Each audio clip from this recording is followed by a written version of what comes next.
Un avion militaire atterrit en pleine nuit, sans prévenir personne. À son bord, des centaines de personnes menottées, sans papier, livrées à un pays qui n'a rien demandé. Imaginez, sur le tarmac de Ouagadougou, un avion colossal sans aucun signe distinctif surgit dans l'obscurité. Aucun signal radio, aucun plan de vol. Seuls quelques employés de l'aéroport, hébétés, assistent à la scène. La soute s'ouvre. Près de 300 migrants, sans identité, descendent du ventre métallique de l'appareil. Ils n'ont ni passeport, ni bagages. Aucun document n'explique qui ils sont, d'où ils viennent, ou pourquoi ils arrivent ici. Les autorités burkinabès sont prises de court. Un agent américain, impassible, tente une liste vide et lâche froidement. Ils sont à vous maintenant. Quelques mots suffisent à renverser une réalité. Le Burkina Faso, pays fier et indépendant, se voit imposer une charge inhumaine, sans avoir jamais donné son accord, ni même été averti. Très vite, les rumeurs se confirment. Derrière ce débarquement nocturne, un pacte secret aurait été signé, au plus haut sommet, par Donald Trump lui-même. Une nouvelle arme de pression géopolitique. Utiliser la migration forcée comme levier pour soumettre des États africains. Ce n'est plus la diplomatie, ni l'aide, ni la coopération. C'est une livraison humaine, planifiée, pour tester les limites de la souveraineté africaine et forcer des concessions politiques par la peur et le chaos. Mais si un tel acte passe sous silence ou reste impuni, aucune nation n'est à l'abri. Aujourd'hui, c'est le Burkina Faso. Demain, n'importe quel autre pays pourrait être désigné comme décharge humaine, sacrifiant la dignité et les droits fondamentaux de milliers d'innocents. Ce n'est pas seulement le sort de 300 migrants qui se joue cette nuit-là, mais celui de tous les peuples qui refusent de se voir traités comme de simples pions sur l'échiquier mondial. Mais ce que les architectes de ce plan n'avaient pas prévu, c'est l'onde de choc qui allait secouer l'Afrique entière. Le silence de la nuit va bientôt céder à la tempête médiatique. En quelques heures, ce secret d'État va devenir une affaire mondiale qui redéfinit la place de l'Afrique sur la scène internationale. Quand la géopolitique transforme des vies humaines en simples leviers, où finit la stratégie et où commence le crime? C'est dans ce flou moral, une nuit sans lune à Ouagadougou, qu'un avion militaire atterrit en silence. À son bord, plusieurs centaines de femmes, d'hommes et d'enfants, sans papier, sans explication, transférés de force d'un continent à l'autre. Leur seul tort, être devenus des non-retournables dans un système qui refuse de leur donner un nom et une place. Quelques heures plus tard, la fuite d'un document classé top secret révèle l'envergure de l'opération. Exodus. Ce plan, orchestré depuis le bureau ovale par Donald Trump, vise à expulser massivement vers l'Afrique des personnes jugées indésirables en les déposant dans des pays dits partenaires, préalablement validés.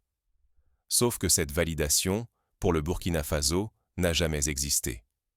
Le nom du Burkina Faso apparaît en tête de liste, désigné comme site prioritaire, sans la moindre consultation, ni accord officiel.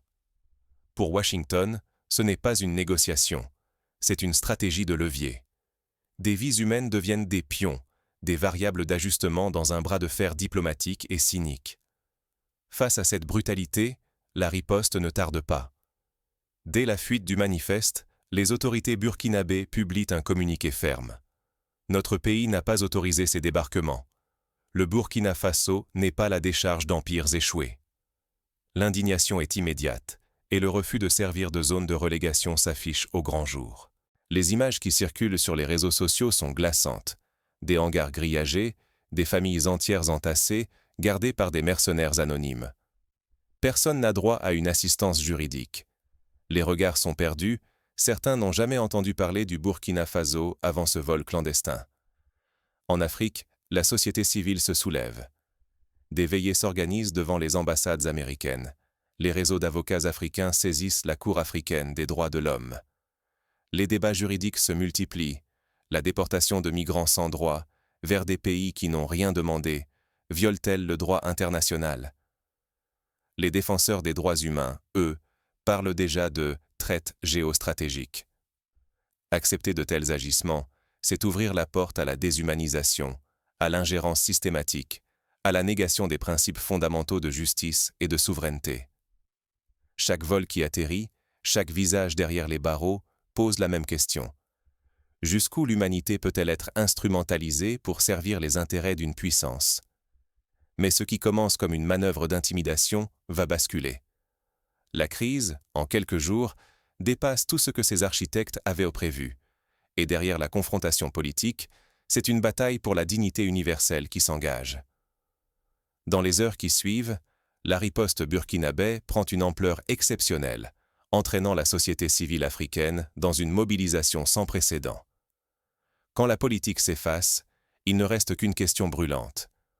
Où appartient-on, quand personne ne veut de vous?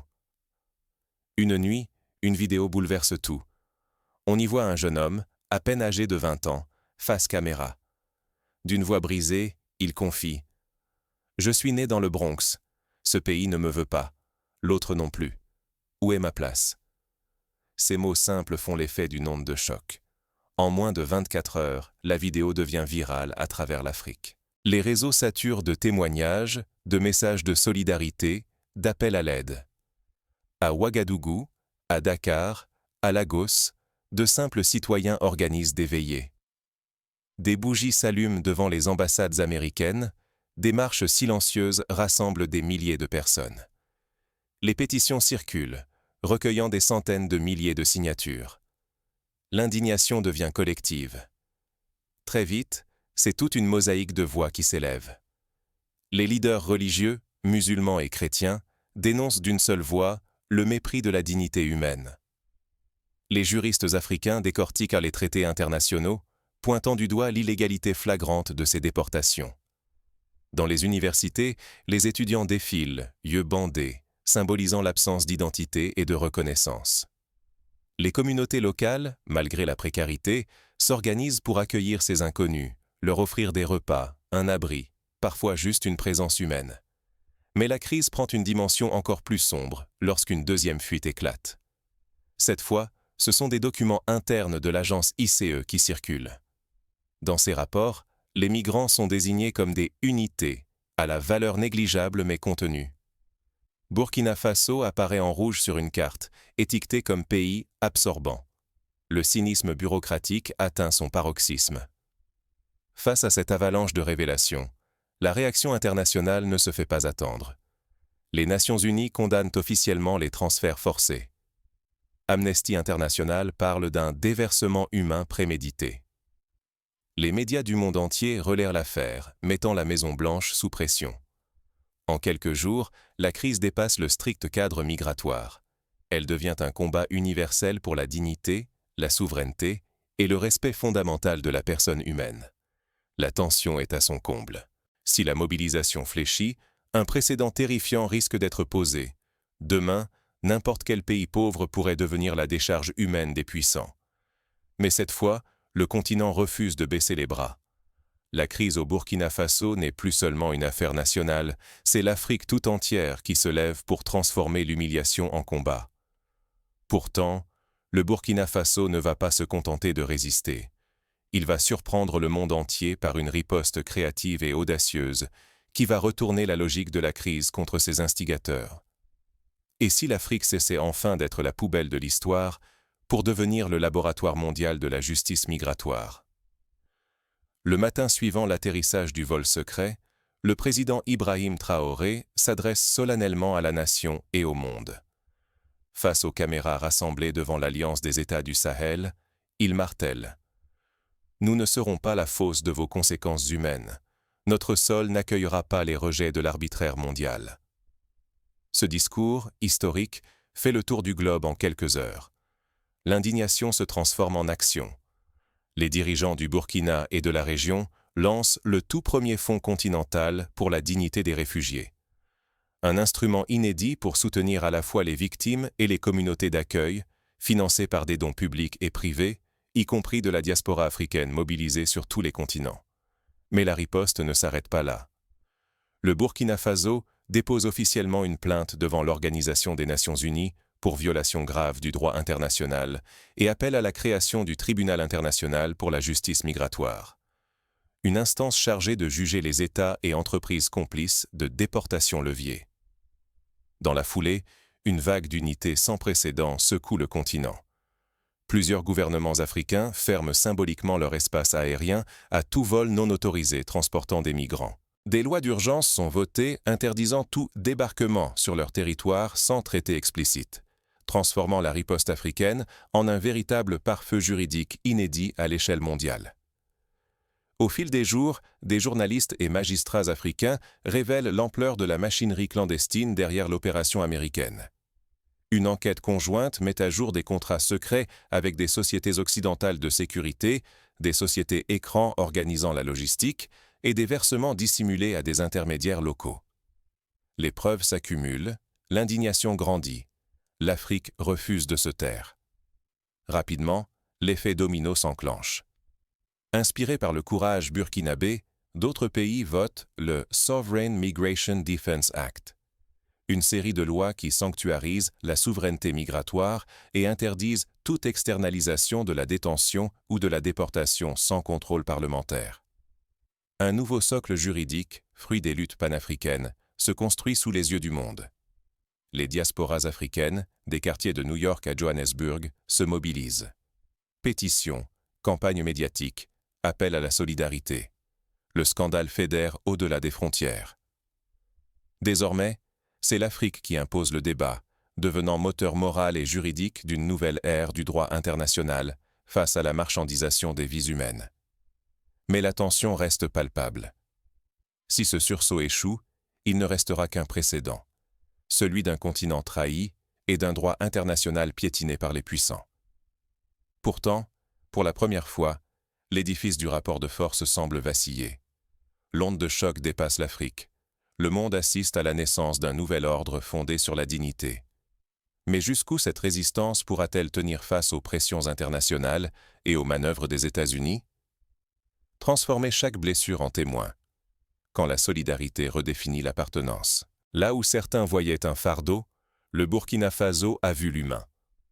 À peine les premiers réfugiés arrivés, des écoles ont ouvert leurs portes, des familles locales ont accueilli, des réseaux de soutien communautaire se sont créés.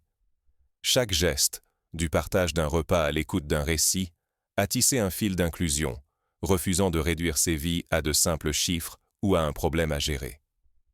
À la veille d'un sommet africain, le président Ibrahim Traoré a prononcé une phrase devenue symbole. « Ils ont voulu nous enterrer sous des corps. Nous avons bâti un mur de dignité. » Cette déclaration a traversé les frontières, reprise par les médias, affichée sur les murs des écoles, gravée dans la mémoire collective. La mobilisation n'a pas été que populaire, elle a surgi aussi des institutions. Les réseaux sociaux ont relayé des millions de messages de soutien, forçant les gouvernements à agir. En quelques semaines, de nouvelles lois ont été adoptées pour garantir la protection des personnes déplacées. Des collectes solidaires ont fleuri, des ONG panafricaines se sont déployées et l'Union africaine a convoqué un sommet d'urgence.